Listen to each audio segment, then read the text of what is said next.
This audio fanfic is rated K+, which is the same as a movie rating of PG, parental guidance recommended. This should be suitable for older children and adults. For more information on what the rating means, please go to www.esrb.com.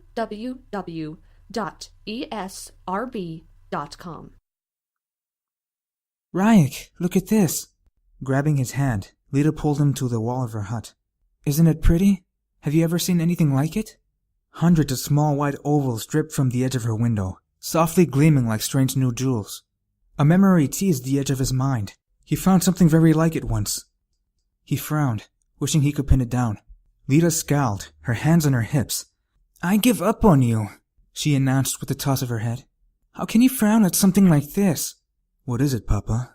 He asked, staring intently at his discovery. Knowing if he just looked hard enough, or from the right angle, he'd find the answer.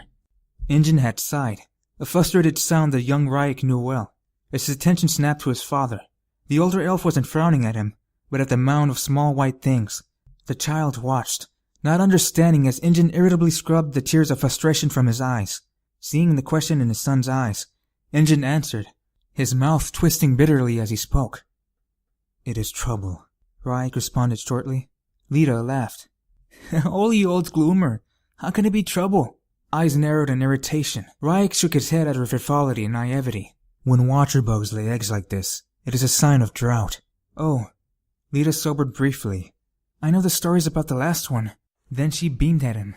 A smile he would have walked the dunes barefoot for in other circumstances. It will be okay, she said confidently. You'll take good care of everyone, just like you did before. And droughts don't last forever. No. Rayek thought darkly, remembering lips cracked from thirst, and a world baked to dust in unrelenting heat. It just seems like forever. Someone was calling his name. Further listening brought Leetah's voice on the wind, and he lengthened his stride, hoping to be out of sight before she could reach him. Rayek! She called. It was clear from the testiness of her tone. She'd been trying to get his attention for some time now, knowing he'd never hear the end of it either way. Rayek sighed and paused, leaning on his spear. There you are, she puffed up the trail. You could have walked a little slower, you know. I almost didn't catch you.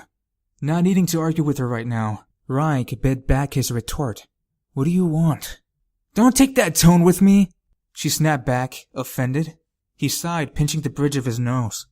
I beg pardon, he said. I'm in a hurry.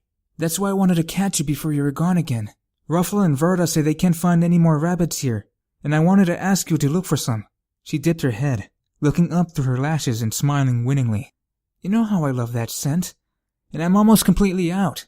This isn't a pleasure walk, he said peevishly. The prey animals are getting scarcer, and the predators are getting bolder. Some days I am lucky to come back with my skin intact, let alone with anything for us to eat. I know. Pouting just so, Leetah leaned closer. It's just that it's such a lovely scent for massages. Moving around him, Leetah slid her hands over his shoulders, expertly kneading the stiff muscle she found there. Don't you think? Tired and worn as he was, it was a struggle not to melt into her arms right there. Very well, he acceded grudgingly. I will look for your rabbits here. Thank you, I knew you could, she said cheerfully. With a quick peck on his cheek, she headed back to the village. Conscious of having been consummately manipulated, he cursed himself for 8 kinds of a fool. When I am ready, he shouted after her. Her laughter drifted back to him on the breeze. Rayek found his path into the mountains blocked by an irate healer. Why don't you stay with me tonight? She asked, hands on hips. Slowly, as though explaining to a small child, he answered, I have to hunt. You hunt every night and sleep all day, she huffed, stamping her foot. Yes, I like to eat. I thought you did too. I do. I just like other things too. Rayek rolled his eyes. Some things must come before others. But I never see you anymore.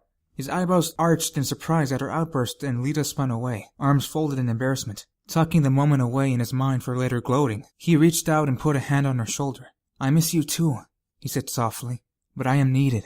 I cannot shirk my duty. Leetah swung back, grabbing his hand, gesturing passionately. We won't starve in one night. Surely you can grant yourself some small rest. He hesitated. Time with Leetah was precious. Time when she sought out his company was doubly so. But perhaps another night, he offered weakly. Leetah searched his eyes, and then nodded, her eyes sad. Another night. As he disappeared into the rocks, she knew she'd not see him again until the drought was over. Get up! Get up! Someone was shaking him. Rayek snarled something incomprehensible and tried to pull the blanket over his head. Get up, Rayek! It's raining! Get up! The words barely register. Can't hunt in the rain. Go away and let me sleep, he muttered. You silly? Blanket was flung away. You don't have to hunt. It's really raining. Sitting up to go after his missing blanket brought him face to face with an unbearably excited Leetah. Come on! She squealed, grabbing his hands and trying to drag him out of the bed. I'll drag you if I have to. He went completely boneless. Leetah glared down at him indignantly, and he smirked back. Fine, she shrugged. Have it your way. Adjusting her grip on his wrists, she braced herself and pulled. He slid a finger length along the cave floor. Taking a deep breath, she braced herself and pulled again. He slid a little further along the floor. She narrowed her eyes at him. He smiled mockingly back, setting her chin determinedly. Leetah set herself and dragged him a little at a time, all the way to the mouth of his cave. They were both chortling helplessly when she was finally done. Wow, Leetah said, looking out through the downpour. You almost could see the village through the rain. Rayek watched the rain with mixed feelings. The end of the drought was a blessing long awaited, but he didn't relish the return to be unnecessary. Suddenly, Leetah pulled away. Arms outspread and head tipped back, she spun out into the rain, jumping and twisting as though she were dodging the raindrops. Her curly red hair was soon plastered to her head, and her flowing skirt slapped wetly around her ankles, but she didn't seem to mind. This feels wonderful, she laughed. Returning to the cave entrance, she held out her hand invitingly. Come dance with me, Rayek. Rayek hesitated. He wasn't really interested, but Leetah's eyes glowed with such exuberance, and her smile was so alluring. And there wasn't anyone else around to see. So he did. All of this flashed through his mind in one achingly sweet burst as he stood in the mouth of the cave in the Badlands, farther away from that moment in space and time than his younger self could ever have conceived. Well, Brownskin, he shook his head to clear it.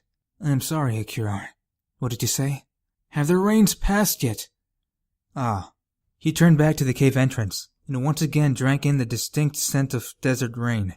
Almost. Winterwell would be to start in soon, but he refused to care. Closing his eyes, he stole another moment of memory.